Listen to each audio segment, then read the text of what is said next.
Hey everybody, Josh Sigurdson, a World Alternative Media here, and there is more news regarding the death of Jeffrey Epstein, which of course the news is towing as suicide, but even the people in the mainstream media cannot keep their faces straight about this one, and it appears as though the narrative is not being held to the establishment narrative that's been pushed forward.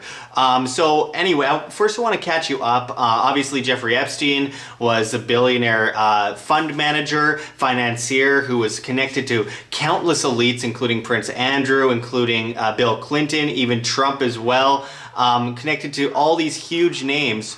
And obviously he had an island where he was known to bring underage girls to, as well as an airplane called the Lolita Express, which Bill Clinton flew on 26 times, ditching Secret Service on multiple occasions. On top of that, he was said to have brought countless young underage girls to his Manhattan apartment, which was one of the biggest places in Manhattan, by the way. And this connection with all these establishment figures, as well as people like Alan Dershowitz, etc., it really got a lot of people talking. You know, is this part of a massive pedophile ring, a huge organization to blackmail politicians and elite figures into a certain narrative? Could that possibly be the case? Well, as Acosta told Trump's transition team when interviewed, he was told to give Jeffrey Epstein the original sweetheart plea deal because he was allegedly intelligence. So is he an intelligence agent, FBI, Mossad? And that was a question that a lot of people were asking. Now, after being arrested and set to testify and all this huge information coming out, all these things declassified, including what Prince Andrew was up to at one of his estates, it got to the point where people were like, oh, well, how long until he gets suicided, right? You know, maybe he might end up getting killed by someone involved in this case to some extent. I mean, Bill Clinton did fly on the jet a whole bunch of times, and I remember back during the 2016 elections, people talking about, could it possibly happen that, I don't know, Bill Clinton was filmed on the plane, and a whole bunch of insiders were claiming that might be the case. So obviously people are threatened, whether it be Clinton or not. I mean, Nancy Pelosi's daughter said, I think 2 months ago, that this could expose a lot of our quote-unquote faves, as she said, and to keep a strong mind about it. Well, what does that mean, Pelosi? I don't know. Maybe you should elaborate a bit on that, and she has yet to do so. But of course, Attorney General Barr said there's something very strange about this, and said that there are a lot of irregularities found at Jeffrey Epstein's prison cell around the jail, and that he wanted there to be an investigation. He was saying basically, yeah, this is a conspiracy theory that I might be spreading, but hey, I think everyone feels the same, and that's true. Left, right, wherever you are, people feel the same about this for the most part, except for the select skeptic. People, I wouldn't even call it skeptical, they're just towing an establishment line, the media narrative, and those who like to simply do the opposite of what everyone else says, which is healthy. But I think there's a lot of people that are just sticking to a narrative because it's unpopular rather than because it's most realistic. Now, with that said, obviously, yeah, if you're on trial for massive pedophile ring and facing the rest of your life in prison, I could see someone like that committing suicide, but it's unlikely in this case because he told people at the prison that he was feeling better, that he was happy about the situation. He was getting more into the realm that he had put himself into, I suppose you could say. And he also told guards after the July 24th incident where he was found attempted suicide or whatever, he claimed that someone tried to kill him. And now this happens. That's kind of strange. A day after all these documents come out exposing all these elite friends, and he's set to testify. If he was Mossad, you know, a lot of people are saying he's still alive and he was just sent to another country or something like Hitler. But anyway, there was an autopsy performed on Jeffrey Epstein. A lot of people claimed or made jokes about, well, how long until he's accidentally cremated before the autopsy is done. Well, the autopsy was done, but it was found inconclusive.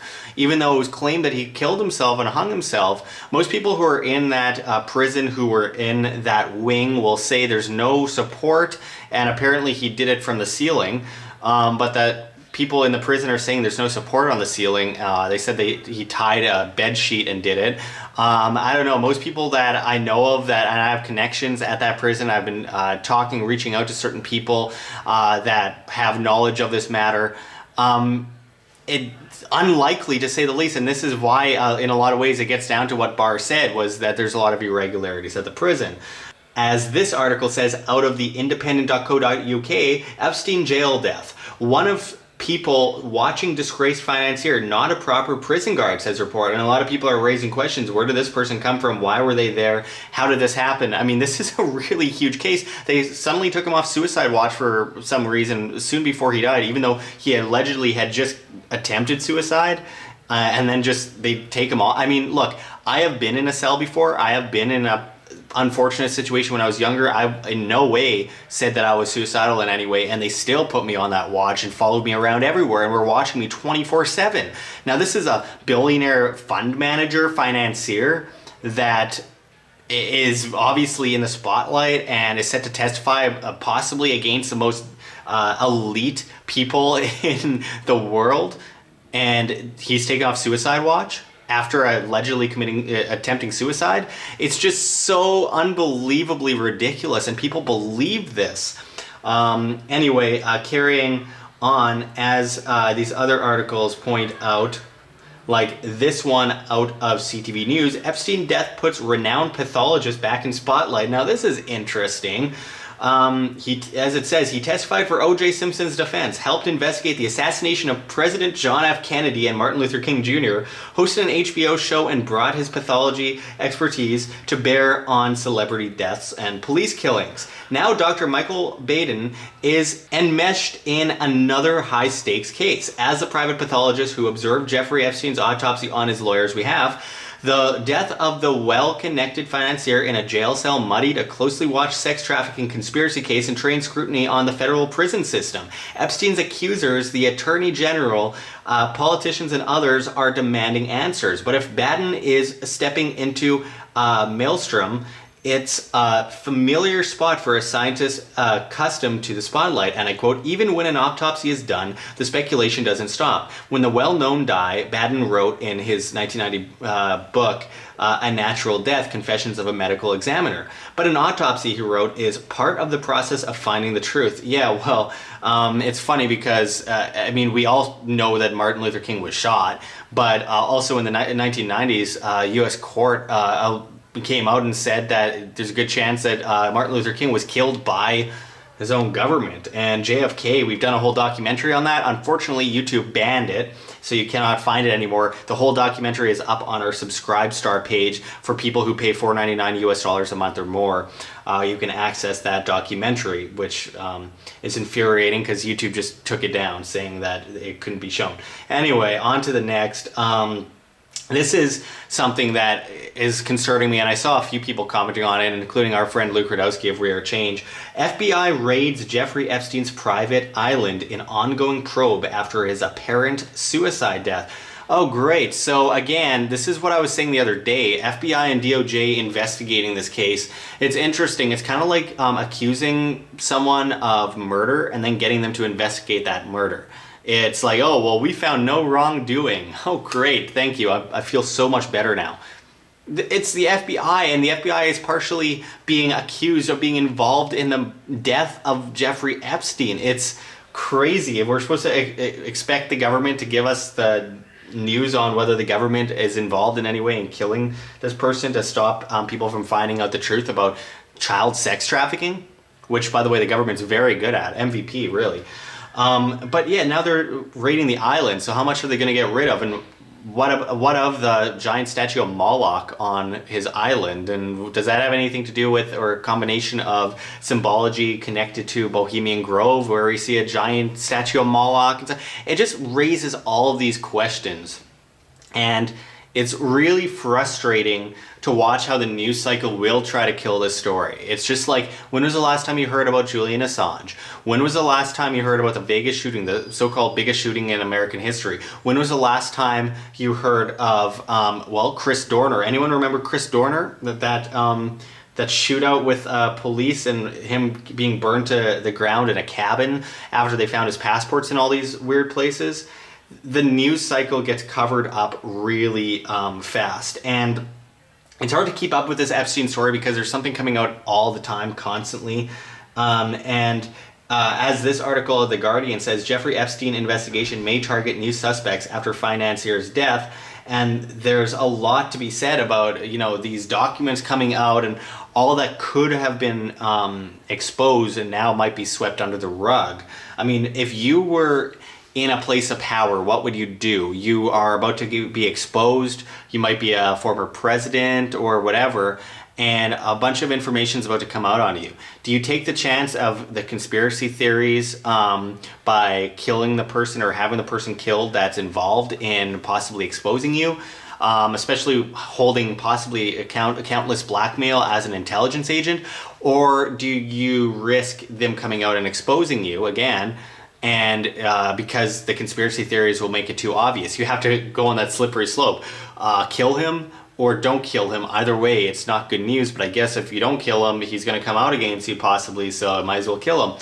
And that's a question I think is important, though I do think it's interesting how much news this is getting for such a crazy story. Is it possible that it's so high profile that so many people are talking about it that you cannot get around it and you have to report it? Are they going to try and do some kind of psychological operation on people where they see, oh, well, everyone knows that obviously he didn't commit suicide.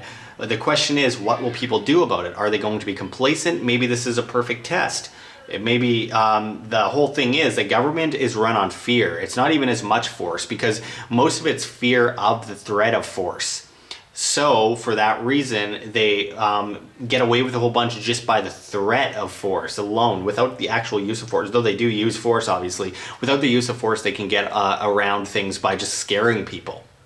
Well, the same thing can be said going back to the government, where you could make government submit to a certain extent by scaring them. They don't seem to be scared in this situation, which is why we should be questioning, why aren't they scared? Because the establishment media is nonstop talking about this. Sure, they could sweep it under the rug and just do that whole, what do you call it, limited hangout thing, as the CIA calls it, where they focus on the story for a few minutes and say, look, we covered it, and then cover it up with a new story, maybe another shooting, maybe a bomb being dropped somewhere, maybe a war of some kind, a recession, etc.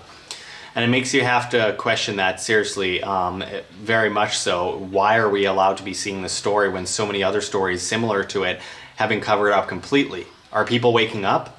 The left and the right both seem to think generally that this wasn't suicide. And interestingly, with the FBI now calling all conspiracy theorists possible domestic terrorists, what happens now when almost everyone turns into Alex Jones over this story? Is everyone suddenly a domestic terrorist now? That's a whole lot of people they got to be watching, and they don't have the resources to do so, technically. Anyway, there's all these stories coming out. I'm in Florence, Italy right now. I'm trying to keep up with these stories. We have other videos, and I'm also trying to report on the ground here, but this Epstein story is taking priority over a lot of things because obviously it's all over the headlines. It's most of what everyone's talking about. So I'm doing my best to bring you guys the stories as I hear more about this. As it elapses, there's just so much. By the time I get this video up, there's probably going to be more. I'll do my best, guys. Anyway, I'm going to sign off from here. Make sure to check those links below. Press like, share, click to be notified, press subscribe. We're completely demonetized on this kind of stuff. And even if they play videos on it, we're not getting any revenue. YouTube says that our videos aren't advertiser friendly, so they demonetize us, but then they advertise on it themselves and take all the money for themselves. So we can't do it without you guys. Really, we are dependent on the viewer that appreciates the information we bring them for free. We're trying to bring you content 1 to 5 videos a day. Lately it's been lacking to a certain degree just because we're on the road and trying to investigate other stories out here in Europe. So we're doing our best. But anyway, we really appreciate everyone watching, and we'll be back at you with much more. Until next time, this is Sigurdson signing out from World Alternative Media. Find the truth, be the change. Like what you see here, Wham? Don't forget to check the links below. GoFundMe, Patreon. We can't do it without you. Any donation is very much appreciated as we are so heavily demonetized and shadow banned to a crazy extent. We have lost about 80% of our reach since the beginning of this year as they rip away subscribers, etc. It has gotten out of control and it's becoming more and more difficult to stay alive here on World Alternative Media, bringing you guys free content every day. You can also check our Bitcoin address in the description as well as on the screen for you to scan if you please. And also check us out on all these other alternatives like Subscribestar, where we are doing subscriber only content for people at the $4.99 US a month tier and up. We really appreciate it. You could tip us on there and pledge anything, but from $4.99 and up, we are giving people subscriber only content that you won't find here on YouTube. And speaking of YouTube, there are so many alternatives for YouTube these days, including BitChute, which we are on at World Alternative Media, as well as, of course, the new flote.app, flote.app, where they are truly replacing all of these social medias, including Facebook, Twitter, YouTube, Tumblr, Reddit, and of course, Twitch and Patreon, all in one place, and it is truly incredible what they are doing. We are moving over there in mass, as well as BitChute, BitTube, Steemit at Josh Sigurdson, all those other places, as well as PocketNet. We are on as well at World Alternative Media. There's so many options today, and we're trying to get into as many of them as possible because we need to back ourselves up. We are winning this information war, but we are getting to a point where they are cracking down more desperately than ever, and we got to do whatever we can to stay alive as it's getting more and more difficult all the time. We also have events coming up, including Anarchadelphia 2019, which will be in Philadelphia, Pennsylvania in September. Check out thestateofanarchy.com and anarchadelphia.com. Linked below, use promo code WHAM, W-A-M, and save 10% on your tickets to this amazing conference as Anarchy is going viral. Also, make sure to check out the Winnipeg Crypto Conference in October. Also, use promo code WHAM, another great event with amazing speakers, and of course, Anarchapulco, the one and only, in February 2020, which you can also use promo code WHAM for WAM and save 10%. There's so many things that you can do to help independent media, including just pressing like, sharing, clicking the notification button, doing whatever you can to help keep this free information alive that's alternative to the mainstream. Anyway, until next time, thanks for watching, everyone. This is Josh Sigurdson signing out from World Alternative Media. Find the truth, be the change.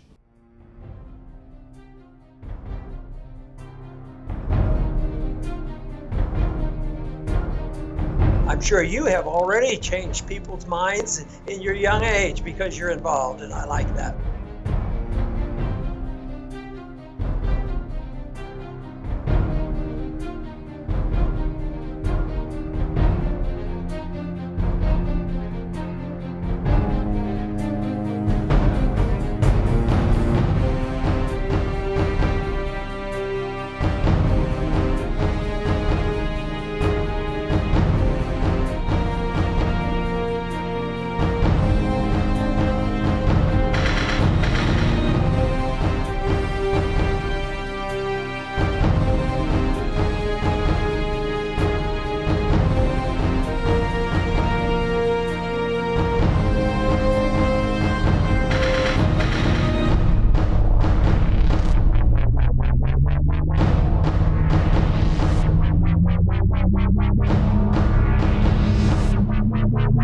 Wow.